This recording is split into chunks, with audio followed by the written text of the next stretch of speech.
Hello दोस्तों, स्वागत है आप सभी का एपेक्स पॉइंट में। दोस्तों, इस चैनल में लगातार जीके जीएस से रिलेटेड इंपॉर्टेंट क्वेश्चंस कराए जा रहे हैं और आज के इस वीडियो में भारतीय संविधान से related top 50 plus most important questions को कवर किया गया है। तो दोस्तों, इसी तरह के वीडियो के लिए चैनल को सब्सक्राइब और वीडियो को लाइक और शेयर जरूर कीजिए। तो चलिए दोस्तों, शुरू करते हैं आज का वीडियो सेशन। तो दोस्तों, आज का पहला प्रश्न है, राज्यसभा के सदस्यों के लिए न्यूनतम आयु कितनी है? तो 30 वर्ष है राज्यसभा के सदस्यों के लिए न्यूनतम आयु। अगला क्वेश्चन है, राज्यसभा के सदस्यों का कार्यकाल कितने वर्ष का होता है? तो 6 वर्ष का होता है राज्यसभा के सदस्यों का कार्यकाल। अगला क्वेश्चन है, लोकसभा और राज्यसभा में गणपूर्ति अर्थात कोरम संख्या कितनी है? तो कुल संख्या का 1/10 भाग। अगला क्वेश्चन है, राज्यसभा में गणपूर्ति अर्थात कोरम के लिए निर्धारित संख्या कितनी है? तो वह है 25। अगला क्वेश्चन है, राज्यसभा को भंग करने का अधिकार किसके पास है? तो किसी के पास नहीं है राज्यसभा को भंग करने का अधिकार, अर्थात राज्यसभा को भंग नहीं किया जा सकता।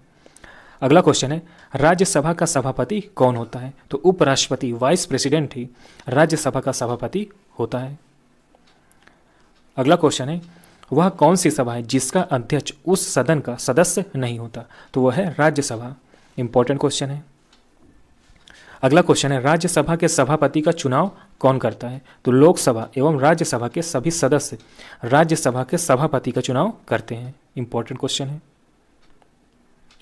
अगला क्वेश्चन है, राज्यसभा का सभापति, तो आंसर है लोकसभा एवं राज्यसभा के सदस्यों द्वारा संयुक्त रूप से चुना जाता है। कौन?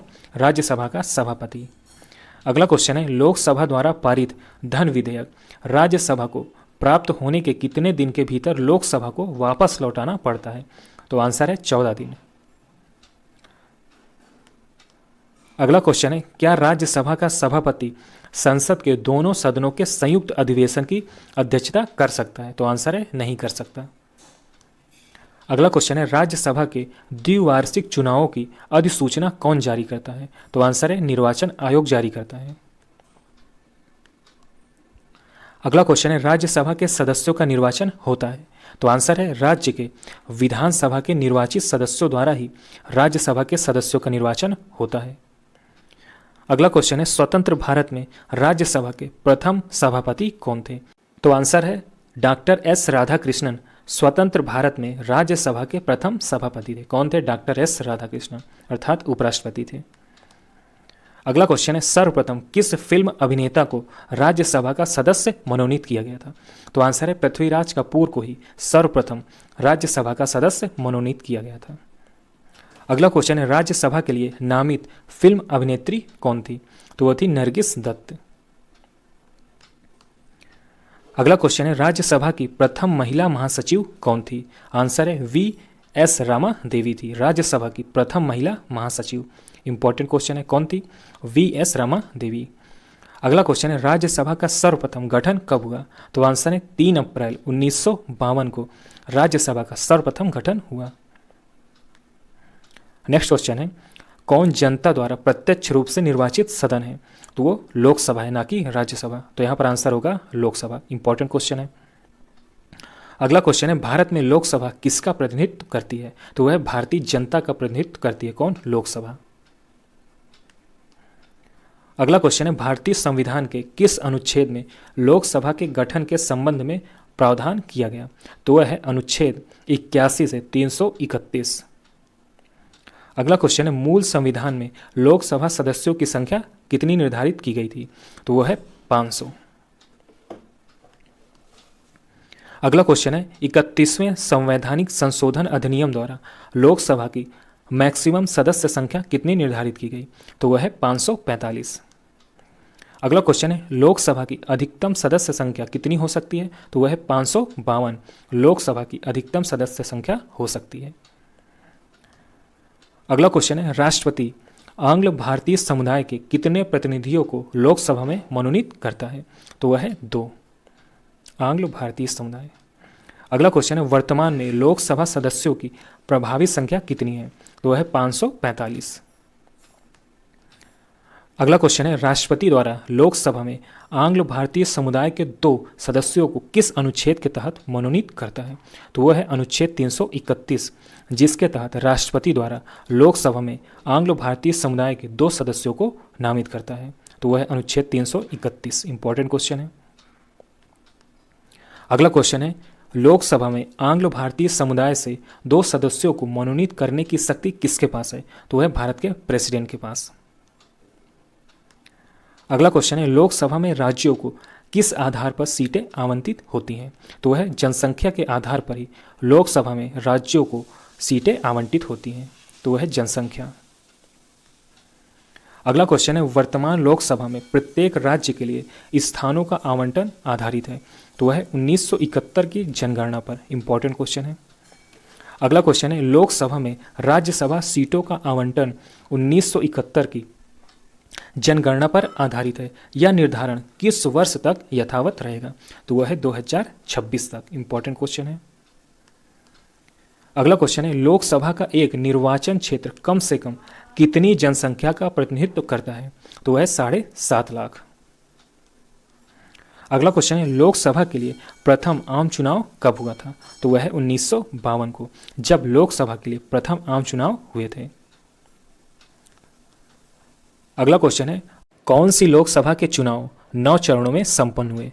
तो 16वीं लोकसभा के चुनाव 9 चरणों में संपन्न हुए। अगला क्वेश्चन है, कौन सा संवैधानिक संशोधन राज्यों से चुने जाने वाले लोकसभा के सदस्यों की संख्या बढ़ाने से संबंधित है? तो वो है 7वां तथा 21वां संवैधानिक संशोधन, जो कि राज्यों से चुने जाने वाले लोकसभा के सदस्यों की संख्या बढ़ाने से संबंधित है। कौन सा है? 7वां तथा 21वां। अगला क्वेश्चन है, लोकसभा में केंद्र शासित प्रदेशों के प्रतिनिधि चुने जाते हैं। तो कैसे चुने जाते हैं? प्रत्यक्ष निर्वाचन द्वारा लोकसभा में केंद्र शासित प्रदेशों के प्रतिनिधि चुने जाते हैं, प्रत्यक्ष निर्वाचन द्वारा। अगला क्वेश्चन है, राष्ट्रपति लोकसभा के 2 सदस्यों को किसका प्रतिनिधित्व देने के लिए नामित कर सकता है? तो आंसर है एंग्लो इंडियन। अगला क्वेश्चन है, लोकसभा का चुनाव लड़ने के लिए इच्छुक व्यक्ति की मिनिमम एज कितनी होनी चाहिए? तो है 25 वर्ष लोकसभा का चुनाव लड़ने के लिए मिनिमम एज होनी चाहिए। अगला क्वेश्चन है, किस राज्य का लोकसभा एवं राज्यसभा दोनों में ही प्रतिनिधित्व सर्वाधिक है?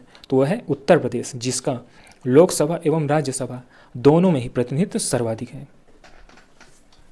अगला क्वेश्चन है, कौन सा राज्य सबसे अधिक प्रतिनिधि लोकसभा में भेजता है? तो वो है उत्तर प्रदेश राज्य, जो कि सबसे अधिक प्रतिनिधि लोकसभा में भेजता है। अगला क्वेश्चन है, झारखंड क्षेत्र से लोकसभा के सदस्यों की कुल संख्या कितनी है? तो वह है 14। अगला क्वेश्चन है, उत्तर प्रदेश के अतिरिक्त लोकसभा में किन 2 राज्यों का प्रतिनिधित्व सबसे अधिक है? तो लोकसभा के बाद महाराष्ट्र और बिहार राज्य का सर्वाधिक है। इसके बाद उत्तर प्रदेश के बाद। अगला क्वेश्चन है, वर्तमान में किस राज्य का लोकसभा में अधिकतम सदस्यों की संख्या के हिसाब से दूसरा स्थान है? यहाँ पर दूसरा पूछा गया, तो वह है महाराष्ट्र। अगला क्वेश्चन है, बिहार में लोकसभा के सीटों की संख्या कितनी है? तो आंसर है 40 है बिहार में लोकसभा के सीटों की संख्या। अगला क्वेश्चन है, छत्तीसगढ़ राज्य में लोकसभा के कितने निर्वाचन क्षेत्र हैं? तो आंसर है 11 है छत्तीसगढ़ राज्य में लोकसभा के निर्वाचन क्षेत्र। अगला क्वेश्चन है, लोकसभा में किस संघ शासित क्षेत्र के सर्वाधिक प्रतिनिधि निर्वाचित होकर आते हैं? तो वह है दिल्ली, जहां से लोकसभा में संघ शासित क्षेत्र से सर्वाधिक प्रतिनिधि निर्वाचित होकर आते हैं। तो वह है दिल्ली। अगला क्वेश्चन है, संघ शासित क्षेत्र दिल्ली कितने प्रतिनिधि निर्वाचित कर लोकसभा में भेजता है? तो वह है 7। अगला क्वेश्चन है, लोकसभा का सामान्यतः कार्यकाल कितने वर्ष का होता है? तो आंसर है 5 वर्ष का होता है।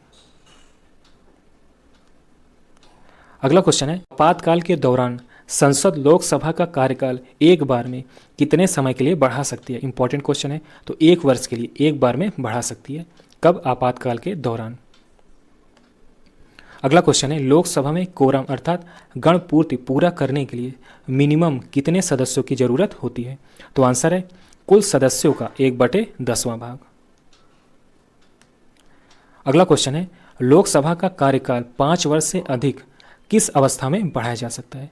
तो जब राष्ट्रीय आपातकाल लागू हो तभी लोकसभा का कार्यकाल 5 वर्ष से अधिक बढ़ाया जा सकता है। इंपॉर्टेंट क्वेश्चन है। अगला क्वेश्चन है, लोकसभा के किसी सदस्य की सदस्यता कितने दिनों तक लगातार अनुपस्थित रहने पर समाप्त हो जाती है? तो आंसर है 2 माह, ना कि 6 माह। तो दोस्तों लोकसभा का यदि कोई सदस्य 2 माह तक अनुपस्थित रहता है तो उसकी सदस्यता समाप्त हो जाती है। इंपॉर्टेंट क्वेश्चन है। तो दोस्तों ये था हमारा लास्ट प्रश्न। आपको वीडियो कैसा लगा कमेंट करके जरूर बताइएगा। ओके दोस्तों, गुड लक, मिलते हैं नेक्स्ट वीडियो में।